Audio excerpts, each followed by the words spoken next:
마가복음 8장 22절에서 26절까지입니다.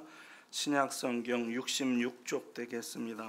마가복음 8장 22절에서 26절 한 절씩 교독하고 마지막 절은 같이 읽도록 하겠습니다. 벳세다의 이름에 사람들이 맹인 한 사람을 데리고 예수께 나와 손 대시기를 구하거늘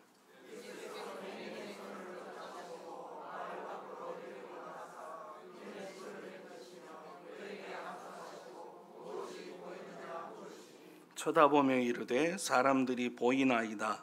나무 같은 것들이 걸어가는 것을 보나이다 하거늘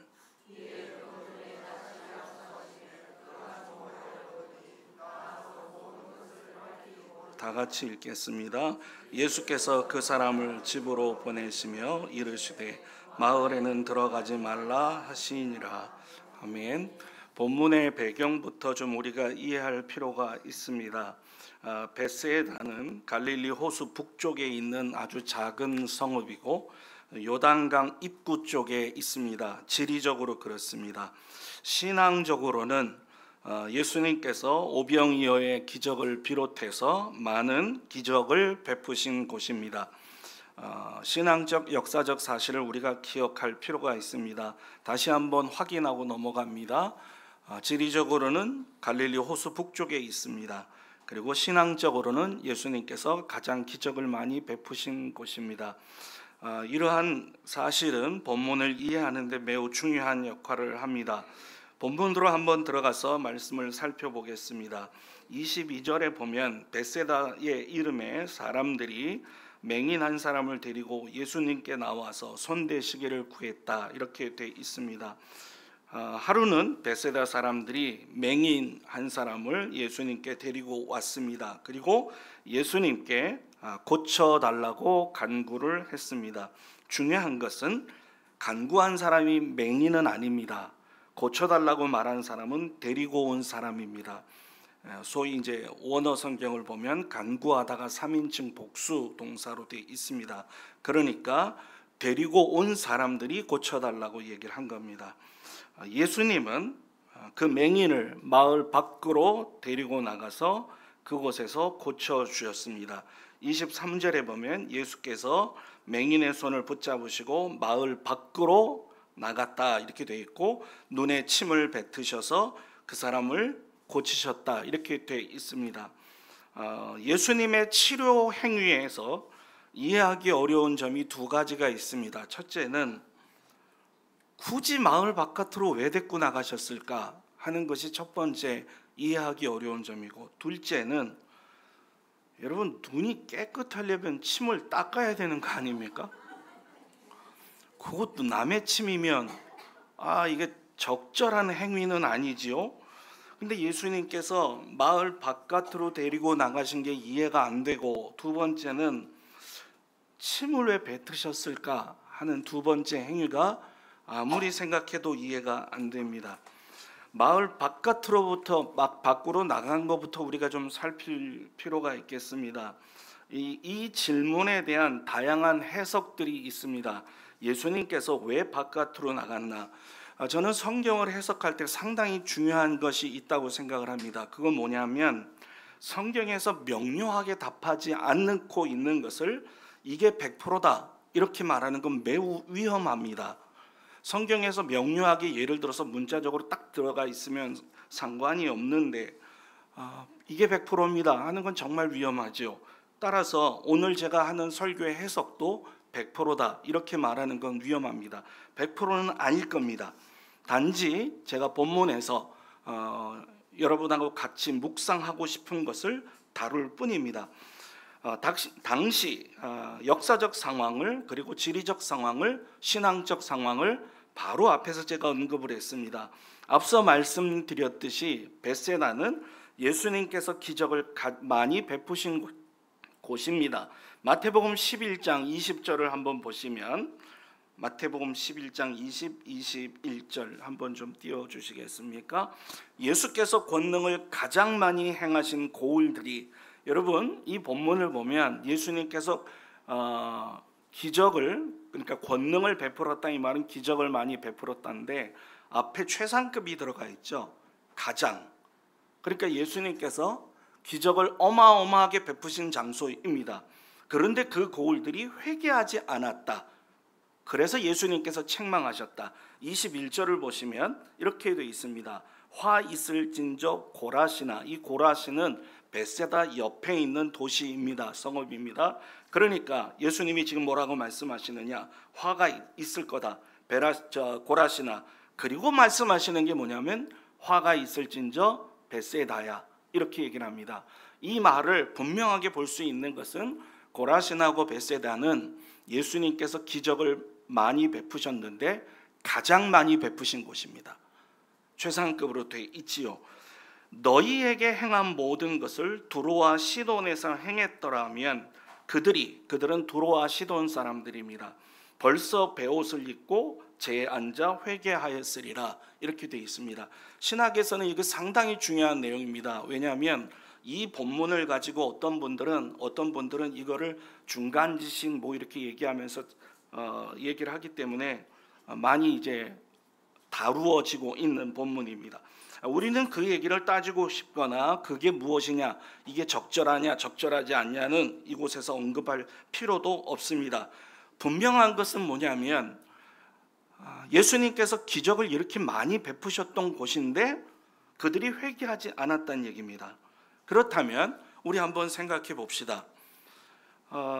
그곳 사람들은 예수님의 기적을 많이 보고도 예수님을 믿지 않은 겁니다. 그래서 예수님이 강한 책망을 하셨습니다. 우리는 여기서 기적을 보는 것과 믿는 것은 항상 일치하는 것이 아니라는 사실을 알 수 있죠. 예수님의 사역에서 기적 자체를 보여주는 것이 목적이었던 적은 단 한 번도 없습니다. 예수님은 기적 자체가 목적이었던 적이 없다는 말은 기적을 보여주시는 그것만으로 사역을 한 적은 없다는 얘기입니다. 예수님이 기적을 보여주시는 것은 항상 회개 내지는 예수께서 하나님의 아들이심을 믿게 하는 것이 목적이었습니다. 자신의 죄를 깨닫게 하기 위해서 기적을 보여주셨거나 아니면 당신이 하나님의 아들인 걸 믿도록 하기 위해서 기적을 보여주셨습니다. 예수님의 기적을 보여주시는 목적, 회개 또는 믿음이었습니다. 그런데 벳세다 사람들, 고라신 사람들은 기적을 보고 믿지 않았습니다. 기적을 보는 눈은 있었습니다. 하지만 기적을 통해서 믿는 마음은 없었습니다. 어떻게 합니까? 기적을 보는 눈이 있었기 때문에 맹인을 데리고 온 거죠. 그러니까 맹인을 데리고 왔다는 말은 분명히 기적을 파악할 수 있었고 예수께서 기적을 베푸시는 분이라는 걸 알고 있었습니다. 그런데 안 믿은 겁니다. 그래서 예수님께서 그들을 책망하셨습니다. 여러분, 아이러니한 게 있습니다. 벳세다가 이렇게 예수님을 안 믿는 지역이죠. 근데 혹시 아십니까? 빌립, 안드레, 베드로 모두 다 벳세다 사람입니다. 우리 요한복음 1장 44절을 한번 보겠습니다. 요한복음 1장 44절을 보면 빌립은 안드레와 베드로와 한 동네 벳세다 사람이라. 이 대단합니다. 예수님을 안 믿는 동네에서 예수님의 제자가 나온 겁니다. 어마어마한 기적이 일어났습니다. 정말 아이러니죠.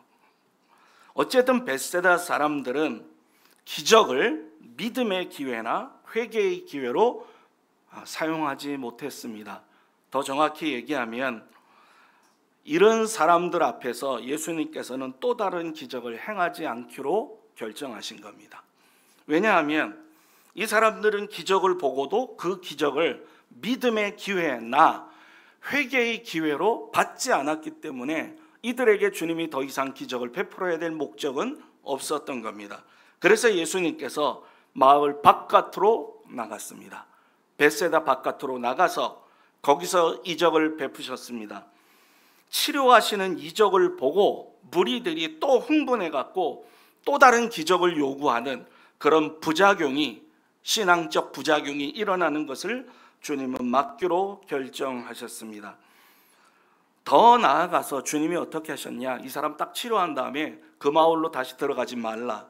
이렇게까지 얘기하십니다. 이 말은 그 마을에 대한 예수님의 불신이 가득하셨다는 얘기죠. 두 번째로 우리가 고민해야 될 게 뭐냐면 침을 뱉으신 겁니다. 여러분, 사람들 얼굴에다 대고 침 뱉으면 큰일 납니다. 이거는 거의 상황이 심각해지죠. 예수님께서 병자를 고치시기 위해서 침을 사용하신 적은 3번 있습니다. 요한복음 9장에 보면 침을 뱉어서 진흙을 이겨서 맹인의 눈에 바르고 실로암에 가서 씻으라, 첫 번째 사건이었고요. 마가복음 7장을 보면 귀 먹고 말을 더듬는 사람의 양 귀에다가 손을 넣고 침을 뱉은 후에 에바다, 열리라는 말이죠. 에바다, 이렇게 얘기해서 치료하신 사건이 있습니다. 그리고 오늘 본문이 3번째입니다. 예수님께서 치료하시는데 침을 사용했다, 3번에 걸쳐서. 이건 역사적인 이유가 있습니다. 왜냐하면 당시에 침이 의학적 효능이 있다고 믿었습니다. 그래서 침을 사용한 거죠.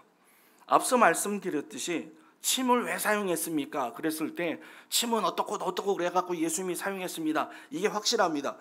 제가 말씀드렸듯이 성경에 명료하게 나오지 않는 말은 100%라고 얘기하면 안 됩니다.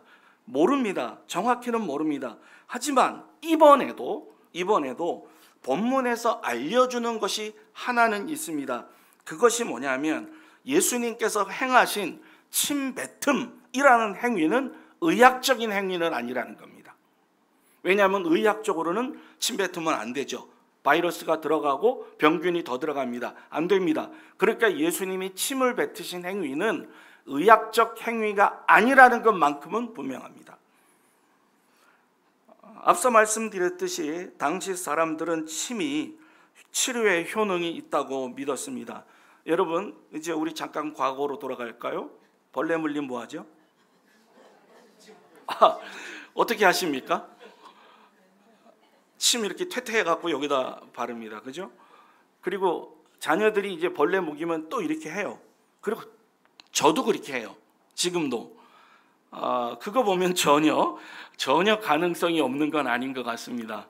어쨌든 침 안에 있는 어떤 효소가 아니면 어떤 것이 가려운 거를 이렇게 떨어뜨리는 그런 기능이 있는지는 잘 모르겠습니다. 저는 의사가 아니라 전혀 모르겠습니다. 그리고 아픈 부위에다 손을 대는 거, 이거는 지금도 행하는 방식입니다. 어떤 학자들은 이렇게 얘기합니다. 예수께서 이렇게 침을 뱉어서 치료하신 것은 이 사람이 치료를 받은 후에도 예수님의 사랑과 축복을 생생하게 간직하도록 하기 위해서 침을 뱉었다, 이렇게 얘기하시는데, 그냥 치료하시는 거 말고 침을 퇴퇴 받아갖고 이제 고치면 이 사람이 그때 예수님이 나에게 침을 퇴퇴 뱉어갖고 치료받았다, 그래서 생생하게 기억을 할 거다, 이렇게 해석하는 사람도 있습니다. 저는 전혀 동의하지 않습니다. 문제는 뭐냐면 이런 방법이 예수님에게 필요한 것이 아니라 환자 편에서 믿음의 상태에 따른 것이다 하는 것은 중요하겠죠. 앞서 말씀드렸듯이 이거는 의학적 행위는 아닐 겁니다. 그렇다면 이 방법은, 침을 뱉으셔서 치료하시는 방법은 예수님에게 필요했던 것이 아니라 환자 편에서, 환자 입장에서 믿음의 상태에 따른 것이다, 상태에 따른 어떤 것이다, 이렇게 보는 것이 적절할 거라고 저는 생각이 됩니다. 또 있습니다. 여러분, 이 사람에게 예수님이 안수를 몇 번 합니까? 어려운 본문은 아니었습니다. 우리가 읽었습니다. 24절에 뭐라고 되어 있냐면, 쳐다보며 이르되 사람들이 보이나이다. 그러니까 예수님께서 뭐가 보이냐 그랬더니 사람들이 보입니다. 나무 같은 것들이 걸어다니는 것이 보입니다. 그랬더니 예수님께서 다시 안수하셨습니다. 그리고 보니까 뭐가 보이냐 그랬더니 이제 제대로 본 겁니다. 예수님께서 이 사람에게 몇 번 안수한 겁니까? 감사합니다. 맞춰주셔서 2번 안수하셨습니다. 예수님 왜 2번 안수하셨을까요? 여러분, 여기에는 아주 못된 의견도 있습니다. 아주 나쁜 의견도 있습니다. 어떤 사람들은 예수님을 비아냥거리면서 예수님께서 그 사람 A에서 서비스한 거다 이렇게 얘기하는 인간도 있고요. 맹인이 집중하지 않아서 주님이 다시 하셨다 이렇게 해석하는 아주 나쁜 놈들도 있습니다. 이런 해석은 받아들일 수 자체가 없죠. 가장 많은 해석은 이렇습니다. 믿는다고 한 번에 사람이 변하는 것은 아니라는 걸 알려주기 위해서 주님이 두 번째 안수를 하셨다. 또 하나는 영적인 깨달음도 한 번에 이루어지는 것이 아니라 서서히 이루어지는 것을 알려주기 위해서 주님이 그렇게 두 번 안수하셨다. 이렇게 해석하는 분들이 있습니다. 어쨌든 여러분 다양한 해석이 있습니다. 예수님이 맹인에게 무엇이 보이느냐 이렇게 물으셨을 때 그 말은 그 맹인의 눈이 얼만큼 열렸느냐 개안에 대한 상태를 점검하신 거겠죠.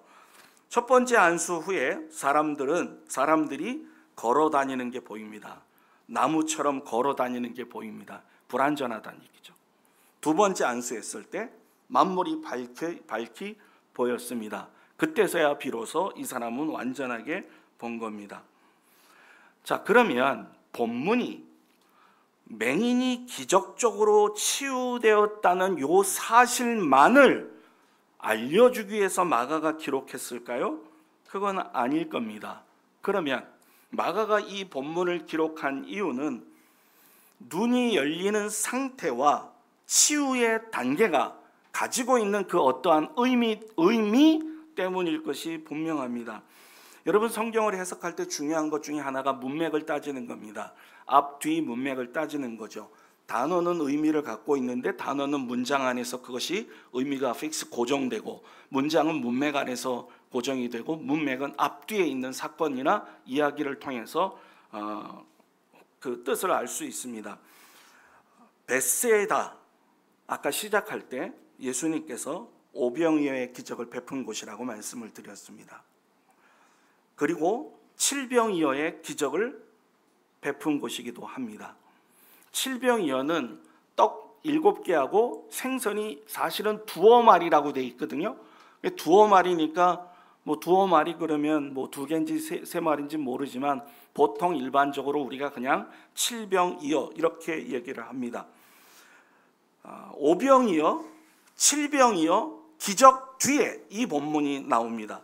떡 5개와 생선 2마리로 5,000명을 먹이고 12개 바구니가 남았던 사건, 떡 7개와 생선 2마리로 4,000명을 먹이고 그리고 7개 바구니가 남았던 사건, 이 사건 뒤에 오늘 본문이 나옵니다.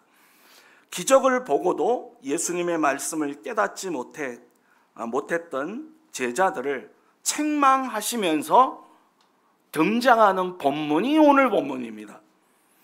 성경을 한번 제가 잠깐 읽도록 하겠습니다. 마가복음 8장 17절에서 21절입니다. 이게 지금 앞에 나오는 본문입니다.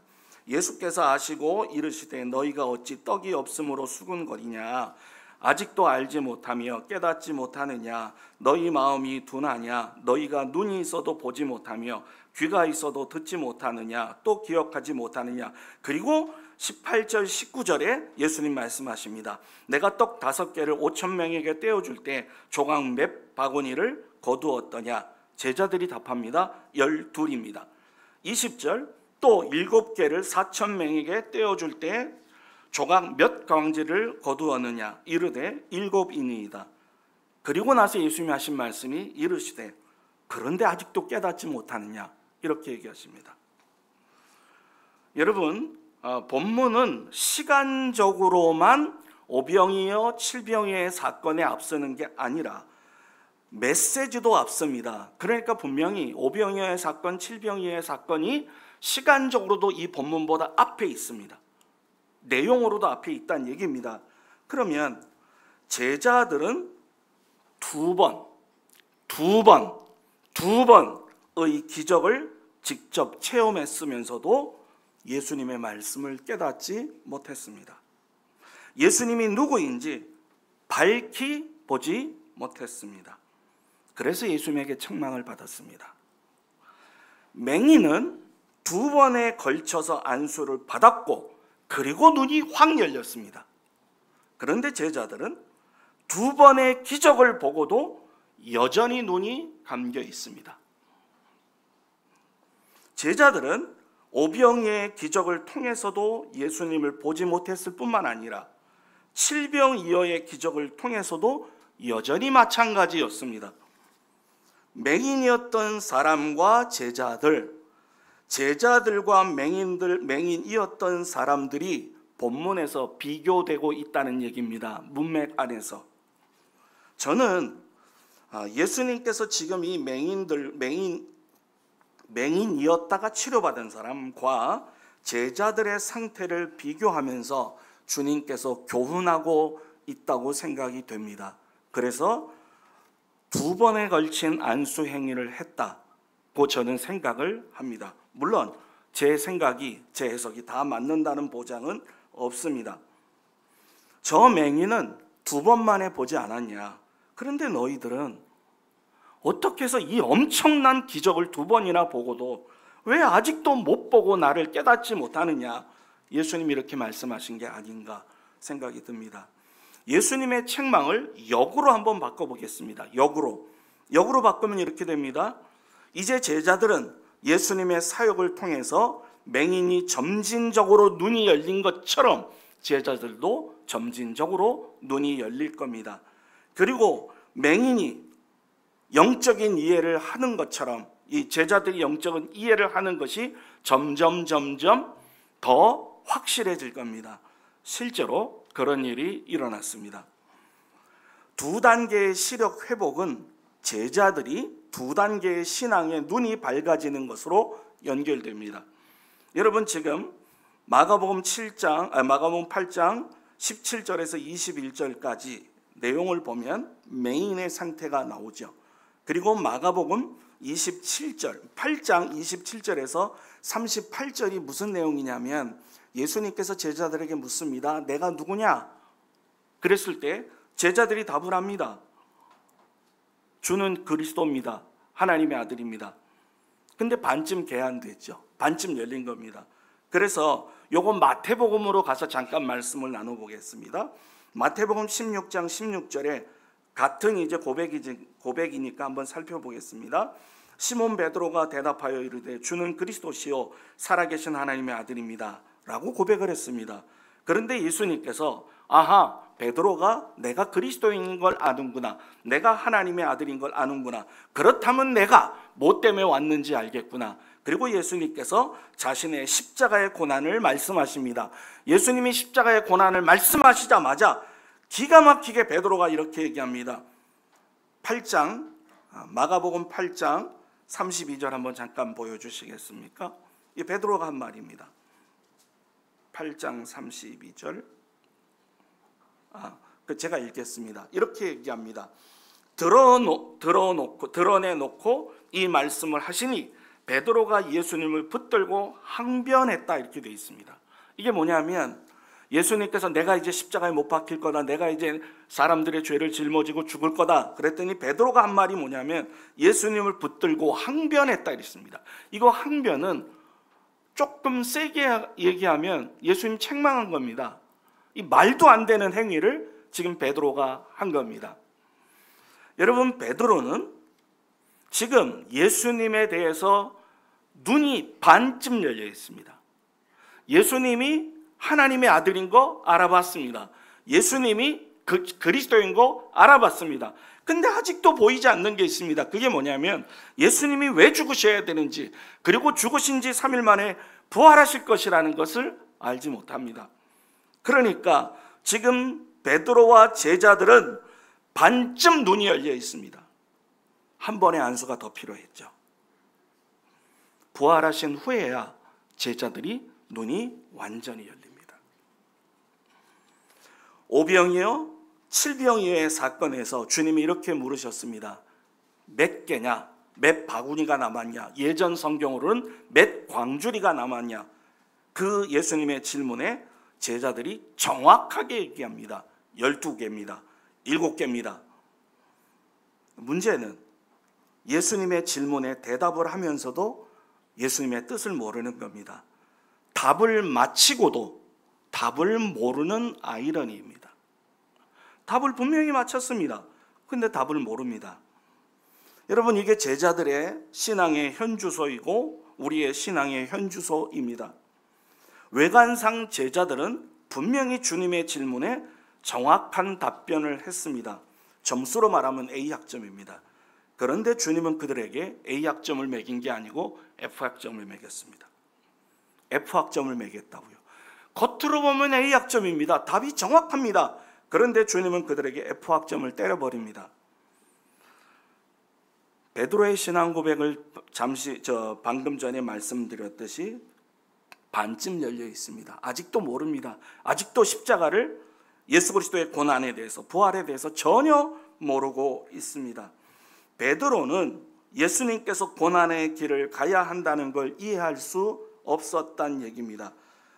바꿔서 말합니다. 베드로는 이적을 베푸시는 능력의 그리스도는 이해했지만 고난의 그리스도는 아직 이해할 수 없었습니다. 그의 눈은 반쯤 열려 있었습니다. 여러분, 오늘 이 본문의 말씀을 우리에게 한번 적용해 보고 우리의 눈은 어떠한가를 한번 살펴봤으면 좋겠습니다. 오늘 우리의 눈은 어떠한가? 얼마쯤 열려 있는가? 우리는 어디까지 보고 있는가? 혹시 나무가 왔다 갔다 하는 정도만 보고 있는 건 아닌가? 우리는 어떻게 사는가 하는 질문에 답을 해볼 필요가 있습니다. 몇 바구니가 남았냐 하는 질문에 답을 했듯이 우리가 어느 정도 보고 있는지 답을 할 필요가 있습니다. 우리가 맹인의 상태, 처음에 맹인의 상태와 같았는지 아니면 제자들과 같지는 않았는지 또 살펴볼 필요가 있습니다. 성경에 대한 많은 지식이 있는 것 같은데 실제로는 참된 깨달음이 없는 사람들 부지기수로 많습니다. 성경에 대해서 지식을 자랑합니다. 그런데 참된 깨달음이 없는 사람들 교회 안에 정말 많이 있습니다. 사람은 사람으로 보이고 나무로 보이면 안 되는데 나무로 보인다는 건 제대로 보는 건 아니죠. 사람은 사람으로 보여야 되겠죠. 많은 사람이 교회에 나와서 신앙생활을 합니다. 그런데 그들이 맹인이거나 정확하게 보고 있지 않거나 아니면 반쯤 눈이 열려 있기도 합니다. 그래서 주님을 바로 보지 못하니까 주인으로 보지 않습니다. 내가 힘들 때 도움을 주시고 그리고 나를 보호하시고 나의 보호자 정도가 되시는 주님으로 믿습니다. 내가 힘들 때 가끔 찾아와서 내가 힘들 때 가끔 찾아가는 그런 상담자 정도로 예수님을 생각할 때도 있습니다. 내가 외로울 때 만나는 친구 정도로 예수님을 생각할 때도 있습니다. 예수님은 우리가 주말에만 만나는 분이 결코 아니지요. 이런 질문이 좀 필요할 것 같습니다. 예수님은 당신의 삶의 모든 삶을 지배하는 주인인가? 교회 바깥에 있을 때 내가 내 삶에 대한 권한을 가지신 주인이신가? 여러분, 우리가 직장 생활할 때 또는 학교 생활할 때 문화 생활할 때 그리고 회식 생활할 때 그리고 회사에서 음주 자리가 있어서 갔을 때 그리고 우리 젊은 친구들은 데이트할 때 그때도 주님의 주권이 인정되고 있는가? 인생의 중요한 결정을 할 때마다 주님이 당신의 결정에 어떠한 영향력을 끼치고 있는가? 여러분이 모든 결정이나 모든 판단을 하고 있는 것은 아닌가? 우리 주님께서 우리의 신앙에게 어떤 영향력을 끼치고 있는가? 우리가 예수님을 주님으로 믿는다면 주님이라는 단어를 분명히 인식해야 할 것 같습니다. 여러분, 신앙이라는 건 단순한 느낌이나 확신이 아닙니다. 신앙이란 주님과의 인격적인 신뢰입니다. 신앙이라는 건 단순히 예수님에 대한 좋은 감정이 아닙니다. 주님과 지속적이고도 인격적인 신뢰의 관계입니다. 그래서 신앙은 기쁠 때도 슬플 때도 평안할 때도 힘들 때도 신뢰하는 인격적 관계입니다. 만약에 제가 지금 언급한 내용들이 나에게 적용되거나 나에게 간증이 아니라면 저와 여러분은 눈이 반쯤 열려 있습니다. 다 열려야 됩니다. 그래야지만 바로 볼 수 있습니다. 바로 보지 못하면 개인의 신앙생활도 그리고 공동체인 교회 생활에서도 문제가 생길 수밖에 없습니다. 제 말을 한번 따라 하시고 설교 마치겠습니다. 주님을 바로 봅시다. 기도하겠습니다. 하나님 아버지, 우리의 눈을 열어 주시옵소서. 바로 보게 하시고 그래서 바로 행할 수 있도록 도와주시옵소서. 능력의 그리스도는 보면서 그리스도의 고난의 그리스도는 보지 못하는 일이 없게 하여 주시옵소서. 지식이 있으면서 그 지식이 우리의 삶을 변화시키지 못하는 그런 안타까운 일이 없게 도와 주시옵소서. 주님과의 올바른 인격적 관계를 갖게 하여 주옵소서. 그래서 진정한 그리스도인으로 되게 하여 주시옵소서. 주님, 우리의 눈을 열어 주시옵소서. 주 예수 그리스도의 이름으로 기도드립니다. 아멘.